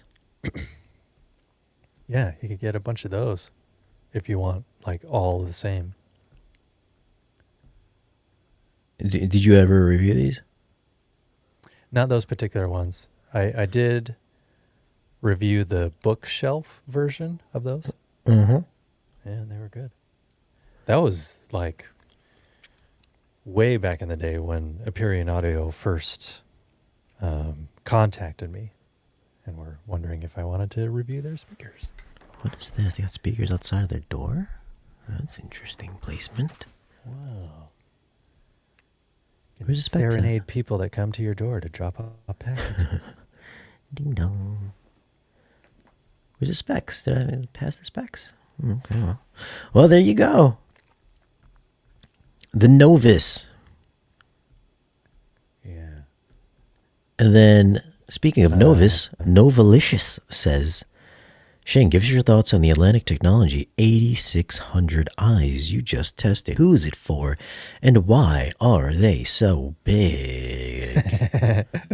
I don't know why they're so big, because they don't have a lot of bass. Oddly enough. Whoa. Yeah, it's such a strange speaker. I don't know why. I don't know why they're so big. Honestly, yeah, because we compared them with the little Ealan little mini towers. Yeah. Those speakers sound like they have subwoofers in them, and they're like maybe a quarter of the size. Just blew us away. We're just like, holy crap! And then we put in the Atlantic Techs, and we're like, where's the bass? Yeah. They're very nicely built, though, so I'll give it that. Nice build, really nice detail. It's just for the size, you would think there would have been more output, bass wise at least. So I mean, you definitely need a subwoofer. What do they go down to? How many hertz? I think I don't know what they go down to. Atlantic Tech 86. Like not even 50? Let's find out right here. I mean, they're super cool looking. I give them that. Yeah. Boom. Wow. Discover more. I used to have their THX system way back in the day. They were awesome speakers. I feel like they're still kind of following the same THX rules and probably cutting them off at 80 hertz. Like this is 30 hertz, but it still sounds like it's 80 hertz, honestly. And they're huge speakers. I got them. They are for sale. If anybody's interested, Novalicious, if you want to buy them from me, these are $6,000 a pair. I will give you killer price. You just got to email me. Obviously, you got to pay for shipping, but it's not going to be nowhere near $6,000 a pair. Nowhere near that. Shipping's going to be expensive. Yum. Oh, look at this. We got a super chat from Skylake Pro Cinema. Thank you for the super A chat. banana peel. Super chats are greatly appreciated. You gave us some Thanks, banana peel. Skylake Pro Cinema. Thank you. I'll split that with you, Ealan. Thanks. You could buy a small fry at McDonald's. I can get 75 cents. I feel like Atlantic Technology speakers used to be awesome back in the day, but not sure if they fell from their heyday. Yeah, I don't know. I don't know what's going on. Just not a lot of people have been really talking about them. I don't know why. I mean, maybe. Yeah, I don't know why. I mean, they're very nice speakers. They're very nice. One of the better speakers. One of the best speakers, aesthetics wise, I've had to review. Those DevTech speakers you were talking about, those towers, Yeah, they've got subwoofers built in, right? That's DevTech's whole thing. Yeah, they're awesome. Awesome speakers. I kind of hate to let them go. But, gosh, I just don't have any space for them. They are the DM70s. Oh. Boom, definitive technology. How much are these guys anyways? So $1,600 each. Awesome sounding speakers. I sold the center channel. The center channel's gone, so. Dang it. That's pretty quick. Oh, they're on back order too. Expected 325. Popular speaker, I guess. I don't know. Somebody wants to get a pair of DefTech DM70s, email me for a good price. They don't have to be on back order when you go through Shane Lee. No, not if you want to get a Shane Lee bargain. Come straight to me. What is this? What about OSD Black Mark II dual 8-inch home theater LCR speakers? Wood fiber triple tweeter array single. Antonio, why would you get that when you can get yourself a pair of definitive technology tower speakers with subwoofers built in, which will blow those OSD speakers out of the water, man. Jesus, my God. You just can't help some people, you know? But yeah, so that's what do you got for sale? You selling anything over there on your channel? You trying to offload anything? Yeah. What am I trying to offload? I don't know. I'd have to look at my inventory again. Your inventory. We Yeah. got stock rooms, guys. Pretty much. You see my stock room is outrageous. Yeah. Where is it anyway? Downstairs, I got this whole hall. Well, this entire room is just full of boxes, just full of boxes. I got a little sliver, a little walkway in between the boxes to get to anything. Dang. It looks like a mini Best Buy. Since you have 18 identical RBH speakers, when you switched from your old theater to this new theater in your new house, Yeah. did you notice a difference with everything being so timbre matched? I think the biggest thing, well, I've always had the Seno speakers were, I think, how many identical setups have I had? I've had the RBH, the Ascendos, Bowers and Wilkins. I've had some Dollies. I've had the Procellas. I've had at least 5 I can think of right now, all exactly the same. Probably the most detailed wise, the most pinpoint accurate ones, probably the Ascendos. Oh, wow. That's probably because they didn't have that much bass, so it's probably just all treble. that could be why. Yeah.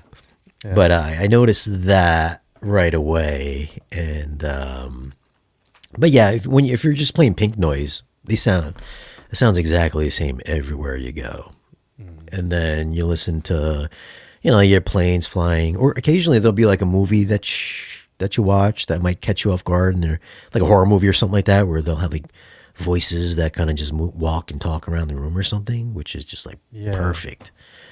Right. I know a lot of people will get like big speakers up front, and then they'll cheap out and get some smaller surround speakers, and it's like they'll start, hey, I'm gonna come get you, and then they go to the surround. I'm gonna come get you. They get to the side speakers, and they come back around to the front, and they're like deep voice again.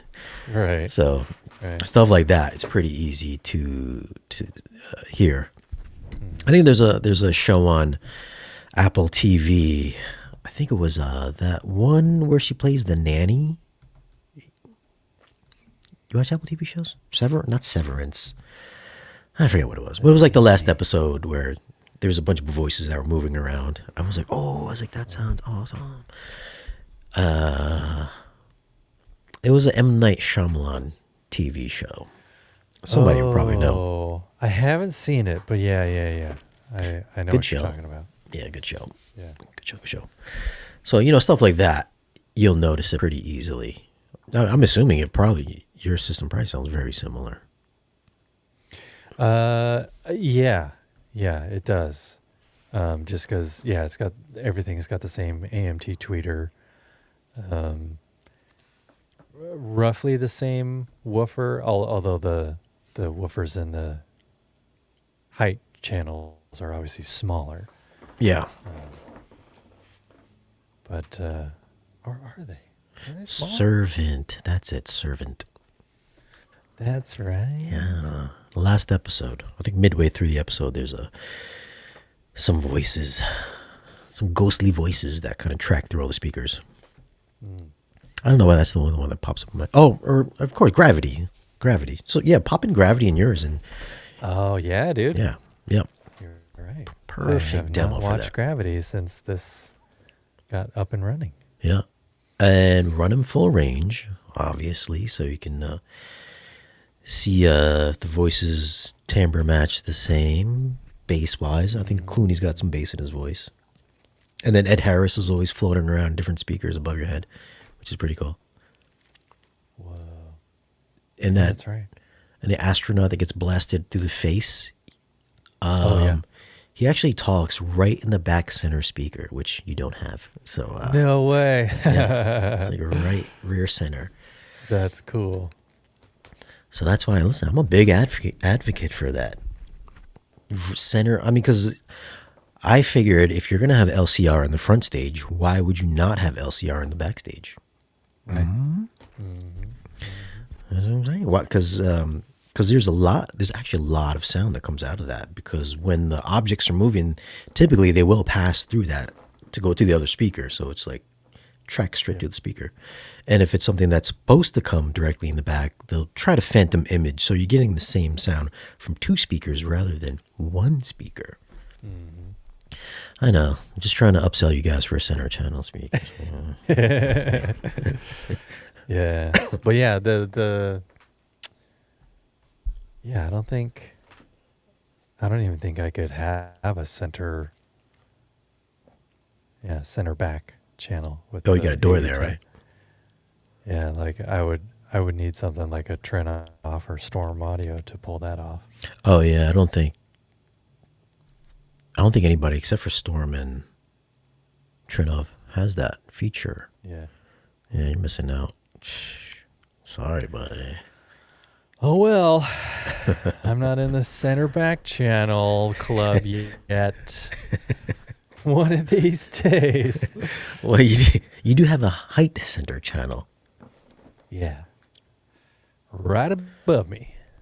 Do you hear anything up there? Does any voices go up there or what? Oh, I haven't really tested that yet. He's like, Because that's put the it other there. thing is the downside about having this office is that since I'm in an office building with a bunch of other businesses, it's only 2-story or 2 levels, so it's not like a huge high rise or anything. But I've got I basically can't watch anything during normal business hours. Yeah. So if I wanted to watch something, it'd have to be after 5 o'clock or on the weekends. And so I kind of got to like batch schedule things so I can actually watch it during those times. Otherwise it's just come in here and do some editing or whatever and then just go home for the day. Uh-huh. Can't watch anything.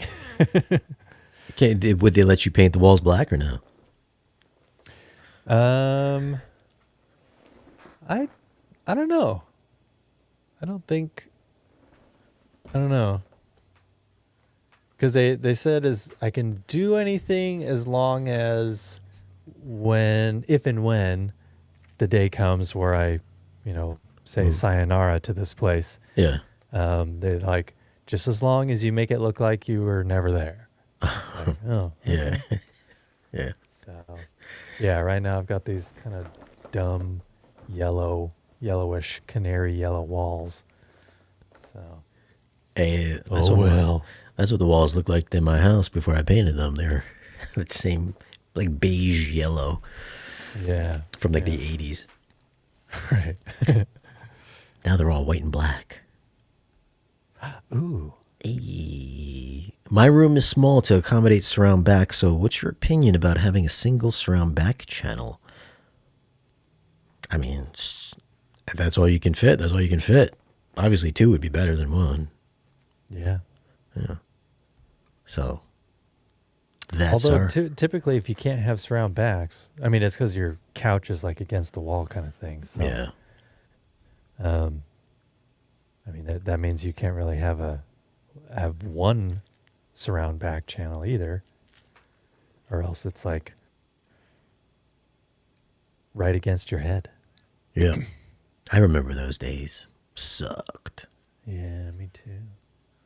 Although, I mean, yeah, it is what it is. You can still get by with a good, 5 surround channels on your ear level. There's no shame in that. There's no shame. I tell you what, the biggest difference was with all the speakers with more space. Just everything just moves better. Just like, because however, this theater is bigger, right? Yeah, it's like maybe twice the size of the old one. Whoa! Yeah. Nice. I mean, I always use wide angle lens in those old videos, so it looked a lot bigger than it really was. Right. I could like jump from one end of the room to the other in like a single leap. But yeah, that's the biggest thing. It was just like things would move a little bit better. Although, if I'm in the front row, if something is happening in the back, since it's so far away, it's almost kind of like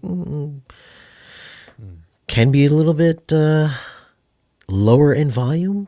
But if you're in the second row, then it can be a little too loud because you're in the second row. You're closer to it. So there's that situation. So for you're probably like pretty equidistant to all your speakers. Yeah. So you 'cause I probably just have the one chair. Yeah. So you would probably have like a more coherent, possibly, since it's all just like you're just one guy in there, one money seat. Right. So it'd probably sound probably a little bit more accurate in yours. I would I guess. would hope so. I would guess. Once I get either Dirac or Odyssey Multi QX, then yes. Yeah, man, you got to email Dirac. They'll give you a license. I don't see why they wouldn't give you a license. Yeah. So listen, you know who I am. Hey, let me introduce myself. To whom it may concern, I am Ealan Osborne. Link to my YouTube channel here. I am cool. Send me licenses. I need a license for Dirac. Oh, by the way, I know Shane Lee. Thank you. Can I drop your name? Hey, listen, I was on his channel last night. My buddy Shane Lee told me to email you. Hey, Trinov, I know Shane. Can I get a Trinov? Hey, Shane's cut off. Yeah, do they know who you are?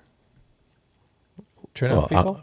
Oh, do they? I hope so. They've been on my channel like I don't know how many times. Oh, Multiple times a year. oh, good. Okay. Yeah. I'm probably gonna have them on soon. Although I'm just kind of running out of ideas why I would have them on though. So it's always like, can we do more speaker placement videos? Didn't we do that last year? I was like, yeah, but we just run it back. 2025 update. Do you configure like the M&K speakers? Your speakers look like the M&K speakers. Yeah. Yeah. Just like them. Yeah, I really like your mean, speakers.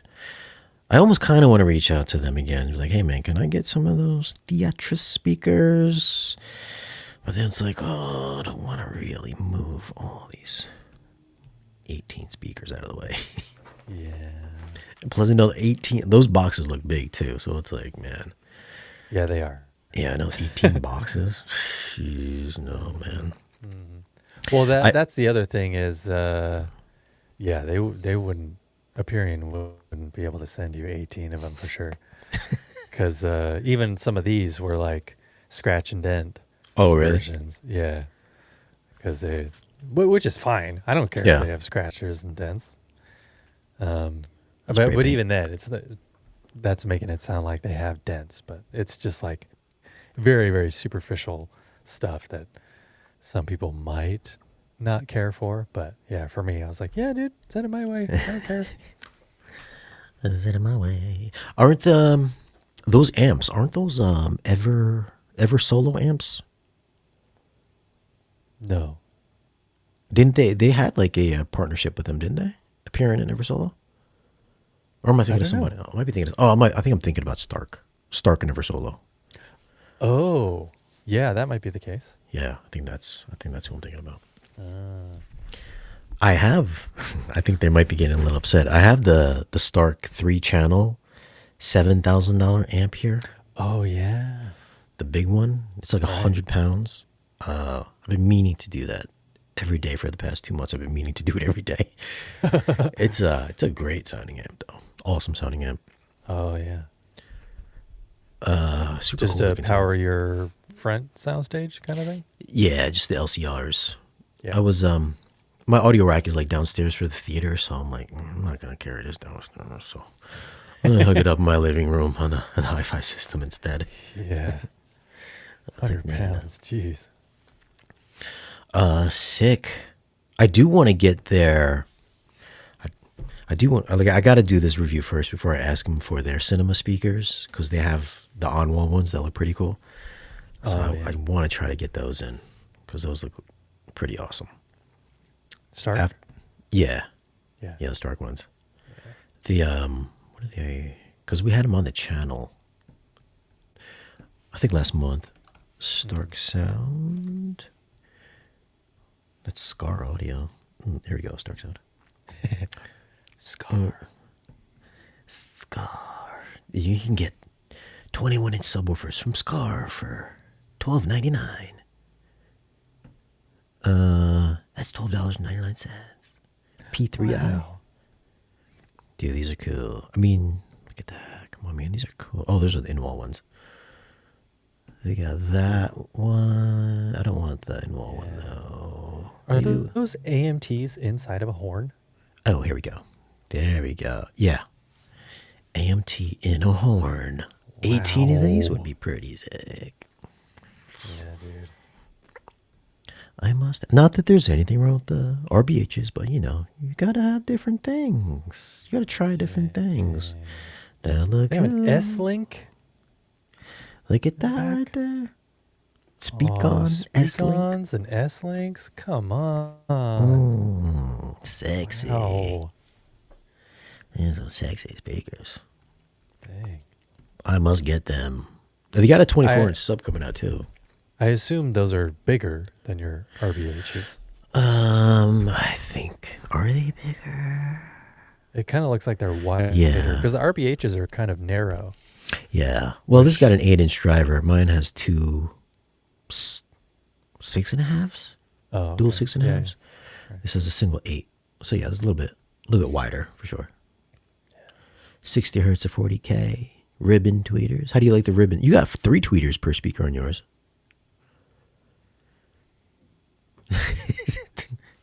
Do you not know what your speakers look like? No, it's just the one. Really? Yeah. It's Wait, the one wait. tweeter. It's the one AMT tweeter and then Oh, mid-range? mid-range Oh, gotcha. Okay. and then woofers. I thought those were soft dome tweeters.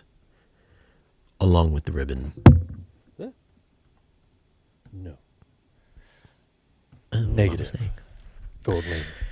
Yeah. Well, all right. Actually, one last thing. Yeah. One thing you want to look up. Someday, when I win the lottery or whatever, and I can actually build my own theater on my property, the speakers that I want to put in that particular theater Mm-hmm. are called Mag Theatron. Oh, yeah. Okay. Yeah.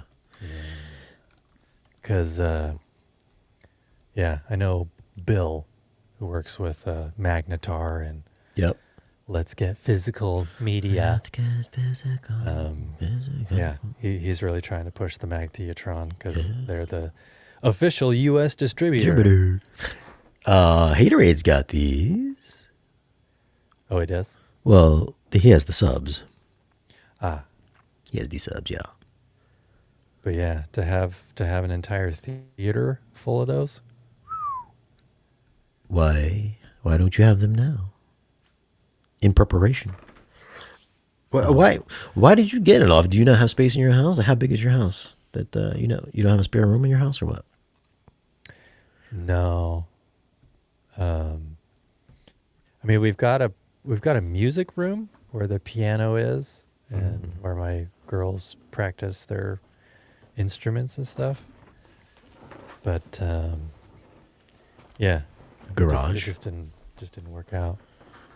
I mean, yeah, I guess I could in the garage, but at the same time, because my wife also doesn't really want like a theater in the house itself, because she was the one who basically designed the whole house. So she was very particular about a lot of stuff. And then I kept trying to convince her that, like, let's get like a big shed or something, and then I'll just Yeah. turn it into a really nice theater. And she's like, I don't want something that looks just like a shed on our property. It's like, well, I mean, I'll make it look kind of nice. But we were talking, and I was like, well, okay, what if I made it, because we're, big Lord of the Rings nuts. Yeah. So I was like, what if I made it look like a hobbit hole? Like, what if it looked like, it's part of the earth and it's like a big circular door, like a hobbit hole. And when you go inside, then it's like a theater. And she's like, oh, yeah, I could get behind that. So that's the goal now, is to, obviously, yeah, I'll have to win the lottery to be able to build a Hobbit hole theater, but that's the goal, and to have it look like a Hobbit hole from the outside, and then when it opens up, it goes into this little entryway lobby area, and then you go into the theater itself, lined with Magtheatron speakers. Dude, you can get something like this, man. It looks like a mini house. Yeah, right. But I would need it to be big enough to be able to have the whole family in there, because Oh, I mean, you can get them like the idea. you can get them like 20 by 30. Yeah, yeah, exactly. I mean, you're talking like 20, 30 grand, but still, Yep. they're pretty big. Don't get me wrong. I've been looking at this myself too, just Yeah. because I already feel like mine is too small. I'm like, oh, I wish I was a little bit. I wish it was like 5 foot wider. It'd be the perfect size. Yeah. How wide is it right now? 14. Okay. 14 Yeah, by... you want like a 20 foot wide? Yeah, I want at least 20. Because it's 20, 25, like it's like 24 and 3/4 deep. But if I just had a little bit more space, because right now it's like I gotta kind of, when I'm walking down the steps in the theater to the first row, it's like I kind of have to avoid the side speaker. And I mean, if I put it in the wall, then it'd be fine. But right now it's like I gotta like walk down, like scoot over and then walk down. So Yeah. it bothers me a little bit there. I just wish there was more space between the wings, the end seats, and the side walls, because they're kind Yeah. of just like a little over arm's length away. So it bothers me a little bit. Would you ever that it's do bad sounding. in walls in that particular theater? I've been thinking about that because I was gonna go. I was talking to Perlison and just doing like Perlison in walls. When I first built it, I was just like, I made sure I put in mounting points and then easy removable speaker mounts, so I could just snap them on and off if I was going to review different speakers. Yeah. But then, my we were saying my desire for getting more review speakers in is just like, Right. I was like, well, I could really make this more comfortable if I just went in wall, or if I could just bury it, because the fabric walls are like 1.5 inches deep. If I can just not put it totally in wall, but in the fabric where it's only like 1 inch out from the fabric wall, that would afford me some more space there. And that way I don't really have to worry about, I could get some temporary speaker stands if I want to review speakers in the theater. So, I don't know, man. I've been kind of messing around with just switching over to the in-wall thing. We'll see. Not that there's anything wrong with the RBH speakers. But yeah, I know. Yeah, RBH reps just watching this entire stream. going in-wall would be very nice. Because Perlison, did they have, because I know they just came out with those, well, not just, but they came out with those THX Dominus in-ceiling speakers. Yeah. So I assume they have THX Dominus in-wall as well. Oh, yeah, they're all THX. Yeah, so I've been kind of contemplating that idea. Not that there's anything wrong with the RBH. I still like the RBH. Or would you save a Perlison in-wall system for a shed theater? Because I was looking at the shed, because I have some space on the property where I could put another 20 by 30 shed in there. And then I was just thinking, because I think the price for me just to blow out the sidewall and make it a little like 5 foot long wider, probably going to be the same price as buying a shed. So it's Right. I don't know, man. Yeah. Just some. Well, then you got to run power out to the shed and all that stuff too. Yeah, So there's that shit too. And then that's not going to be cheap. heating and cooling and Yeah. drywall. Yeah. And no, me, I would just run like a long extension cord over to the place. Yeah, this will work. Nobody can tell. Done. Just some ideas I'm kicking around. So who knows? We'll see. We'll see what happens. And if I could go like 12-foot tall ceilings, brace it. I mean, I'm 10 now, but 12 would be. The only thing that does bother me is like the front row is like 10 from in the first row, which sounds awesome because the surrounds are just like, it sounds like it's like outside. But then the second row is like 2 foot. I got a 2-foot riser, so it's like 8 foot in the second row. Right. So it's a little bit closer. Yeah. Not that I really ever sit in the second row, but occasionally I go back there just to live the guest life in my second row. I'm like, I got 6 seats in here. I got to occasionally use some of these. So I'll just sit in the back corner seat by myself and just like, sit there and try to enjoy it back there. How does it sound to the commoners? You sit in the second row. Didn't you? You got some Valencia seats in there, right? Or a seat in there for Valencia? Yes, a Valencia seat. Yeah. You need to get one of those low back seats in there. Yeah, I do. I really do. Get one of the. I mean, it's not Naples. bad because when I recline, then it's totally fine. And then I also have the surround backs positioned in a way where I can hear them even if I'm sitting up straight. But yeah, It makes a it's not too difference bad. though. Like visually too. Like it doesn't. Yeah. Visually, it just takes up less space, so it looks. It would look less cluttered. Like Right. when I had the smaller chairs, I was just like, oh wow, it just looks bigger now because there's no, the seat backs are so much more closer to the ground. Mm-hmm. I probably should have said that in my video. I didn't say that in my video. Maybe the next one I'll say that. Because I'm still waiting for them to send me the black ones because they're now. I got 2 different chairs. My front row is different than the second row, and it's like. Oh no. It's really bothering me. Really bothered. The first row's black, the second row's gray. I'm like, oh God, man. you're killing me, Valencia. What's happening?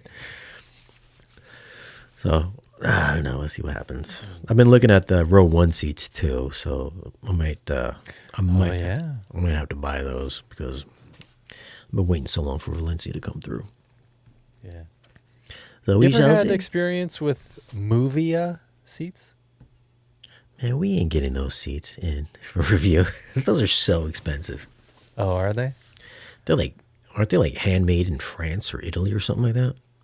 I don't know. I haven't looked into them all that much. I've just seen their name and saw like maybe like a promo of theirs. I was like, oh, those look pretty nice, but Yeah. never checked out the price. Website is movia.de. Oh, so they're from like Denmark or Oh. something. Yeah, we're not gonna get those for a review. I mean, I've already hit up like Fortress Seating and some of those really high-end brands. Oh, yeah. Yeah, they never emailed me back. Dang it. Yeah, we're not getting those. Let me check out these seats here. Because I think the distributor for Ascendo is repping them, and he does not deal with cheap stuff. Ah. I mean, come on, man, look at that. That's Whoa. That's an awesome theater. Dang, man. That's like the Emperor's chair.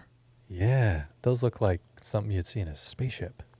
Bum, bum, bum, That's bum, cool. bum, bum.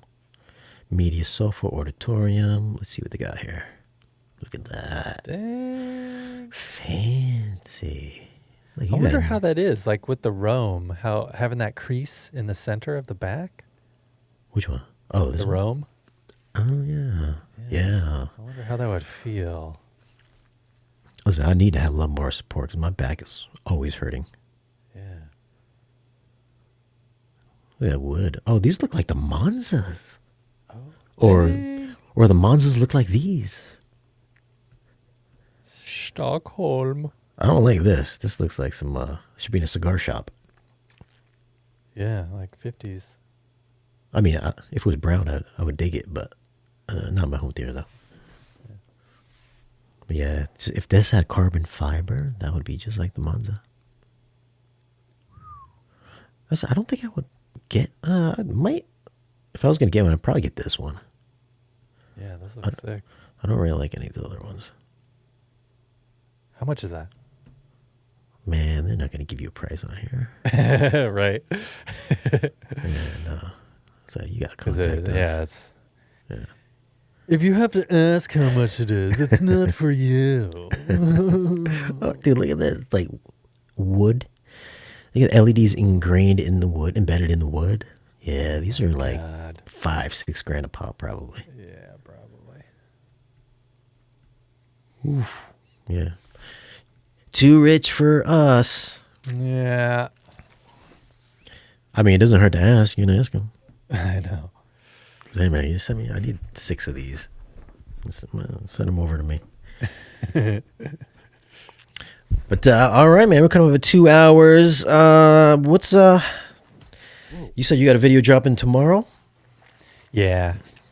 And then, hopefully I can get in some more, not some more, but hopefully I can get some RO versus Atmos done.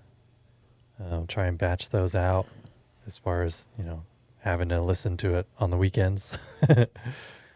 But, yeah. Hopefully doing a lot more just testing. I don't really plan on doing a lot of, speaker reviews or processor or AVR reviews in the near future. So I'm just gonna be testing movies against each other and testing configurations and testing other stuff. Yes, indeed. Look forward to that. And yeah, if you dig my shirt, I've got all kinds of different configurations you can choose from, 5.1, 5.1.4. If you want to, whatever configuration you're rocking in your home theater, you can go to my merch site and choose the shirt. Yeah, click on the merch, and then you can see that there's all kinds of different configurations you can choose from. The goods. If you want to represent your configuration and rock that shirt. Oh, sorry. It opens up in a different window. Sorry. Oh, no. Let me see if I can copy this, paste it to the original window. Making it difficult here. Oh, did I? Boom. Maybe that's there. in We the go. Settings. Oh yeah, and I got some kind of humorous shirts too. If you wanna, if you like that sort of thing, some home theater humor. You got orange shirt. Yeah. I like the ED. I like the ED hat. It's